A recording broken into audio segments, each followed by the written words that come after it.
ציון משכן כבודך, ועל מלכות בדוד משיחך, ועל הבית הגדול Evangelho de São Mateus, capítulo 16, versículo 27. Diz assim: Pois o Filho do Homem virá na glória de seu Pai com seus anjos, e então recompensará cada um de acordo com o que tenha feito. Garanto-lhes que alguns dos que aqui se acham não experimentarão a morte antes de ver o Filho do Homem vindo em seu reino. É um texto no Evangelho de São Mateus que realmente tem um aparente paradoxo, uma contradição, quando nós paramos para interpretar de um ponto de vista literal. Porque Jesus trata do reino como a glória do seu Pai, como a manifestação plena com os anjos, e ao mesmo tempo ele dá uma garantia de que as pessoas que estavam ali ao seu lado não passariam pela morte antes que pudesse ver esse reino. Do ponto de vista mais objetivo que nós podemos interpretar esse texto, ele se cumpriu no versículo posterior, que é o capítulo 17, que diz assim: 6 dias depois, Jesus tomou consigo Pedro, Tiago e João, irmão de Tiago, e os levou em particular a um alto monte. Se cumpriu aqui essa predição de Cristo, a manifestação e a plenitude do reino. Se analisarmos no Novo Testamento, o conceito da palavra reino é uma palavra, algumas vezes, que tem um sentido definitivo, como tem também um sentido de um processo. E o interessante nesse texto é que Cristo mostra a plenitude desse reino no monte, ocorrendo uma manifestação poderosa chamada transfiguração. Ele mostra essa experiência como um cumprimento do reino de Deus. Só que ao discorrer sobre as páginas do Novo Testamento, nós conseguimos ali ver em alguns momentos os conceitos errados que tinha a respeito do reino. Podemos ver até o próprio João Batista, quando apareceu no deserto pregando: arrependei-vos, pois é chegado o reino de Deus.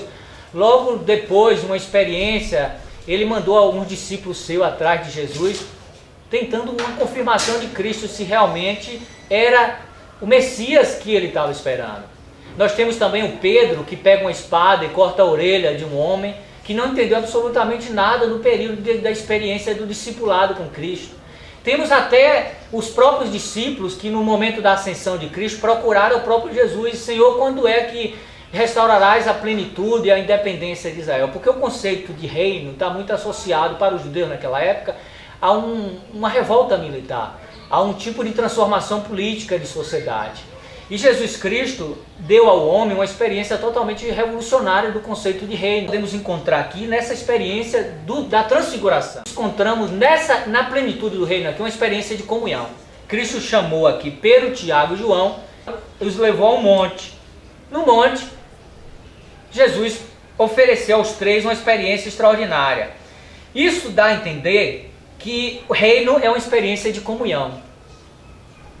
Comunhão. Jesus disse num texto que onde estiverem 2 ou 3 reunidos, em seu nome ali ele estaria no meio.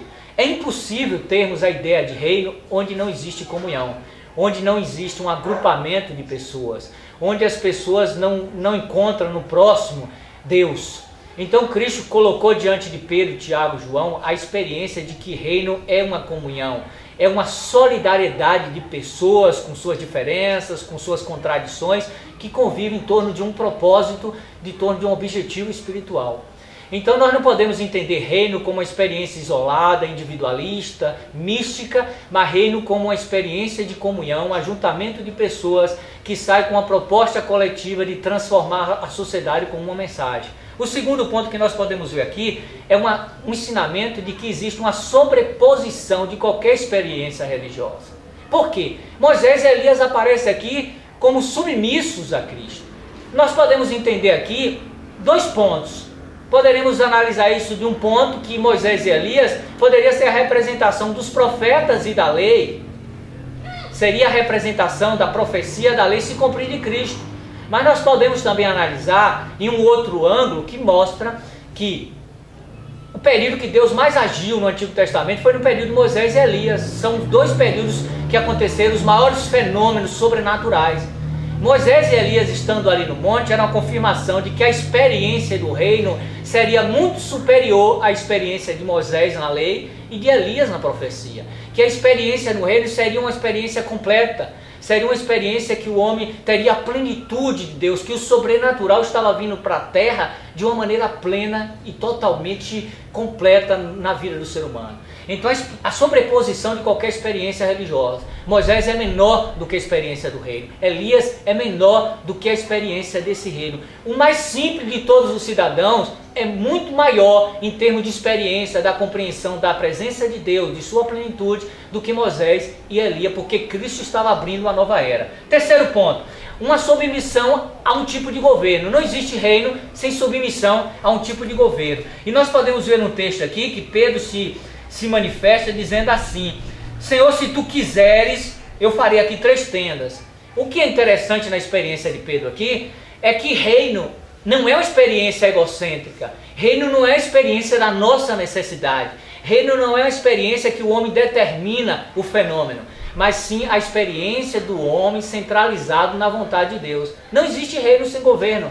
Não existe experiência cristã autêntica que não tenha Cristo como Senhor da sua vida. Então a experiência e o conceito que Cristo ensina aqui através da declaração de Pedro é se tu quiseres, ou seja, é conforme a tua vontade. O reino de Deus é a vontade de Deus aqui na terra. É uma experiência extraordinária porque é a submissão do eu à vontade divina. Outro ponto interessante aqui, que é uma testificação pública de Jesus. Milagres, fenômenos que poderiam ter acontecido, não seria a autenticidade da garantia de que o personagem, de que a figura do Cristo seria o representante máximo desse reino. Então Deus aparece e diz assim: este é meu filho amado em que eu me agrado. É a experiência da testificação pública de Deus.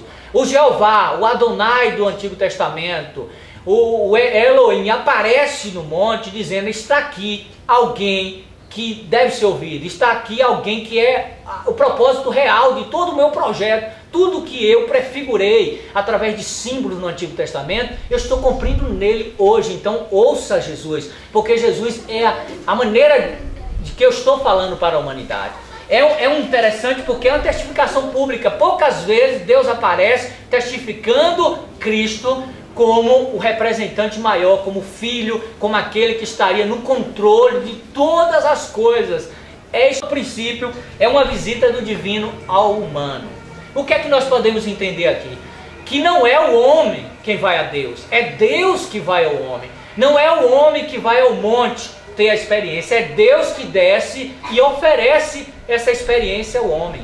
O conceito do Antigo Testamento que nós temos de experiência do homem para com Deus é uma experiência à mercê de uma justiça pessoal, é uma experiência à mercê de uma observância religiosa, o que revelou a incapacidade humana de produzir um conceito de justiça. E ao mesmo tempo Deus aparece aqui mostrando para a humanidade que o homem não tem o poder dessa conquista da experiência do divino, que o divino tem que se manifestar no humano, trazendo sim libertação, santificação, produzindo mudança de vida, que o reino não nasce de uma ideologia de um corpo humano, mas que o reino é fruto da iluminação do entendimento na mente do ser humano, a iluminação sobrenatural do Espírito Santo. É uma experiência fantástica porque mostra que é impossível o homem produzir uma mudança duradoura de baixo para cima. A mudança duradoura do reino é aquilo que desce dos céus para baixo.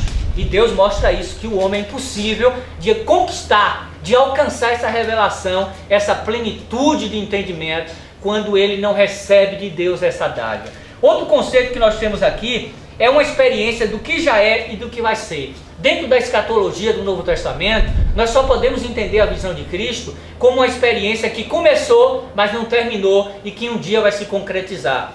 É a experiência do que já é, mas o que vai ser um dia. A experiência de reino de Deus começa no coração do ser humano. É uma experiência da interiorização de valores, é uma experiência da mudança de mentalidade. O homem compreende a mística da vida através da visão de Deus. Tudo bem que vai chegar um momento que isso vai ganhar forma, vai ganhar corpo, tanto no universo como na vida em sociedade. mas a princípio tem que começar de uma revolução do entendimento, da concepção de vida, de relacionamento com o sobrenatural, com a natureza, com Deus e com o próximo. É uma experiência que nasce do que já é e do que vai ser. Nós hoje somos, através do penhor do Espírito Santo, temos a garantia de que teremos a plenitude do entendimento, a plenitude do corpo e da alma através da ressurreição. Só que isso ainda é um processo. A santidade é um processo. A única coisa que nós temos de garantia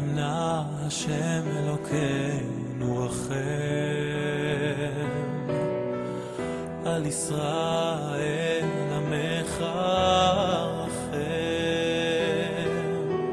ועל ירושלים עירך רחם, רחם, רחם, רחם, רחם נא השם אלוקינו רחם, על ישראל עמך רחם, ועל ירושלים עירך רחם, רחם, רחם, על ציון משכן כבודך, ועל מלכות בדוד משיחך, ועל הבית הגדול והקדוש, רחם, רחם, רחם, על ציון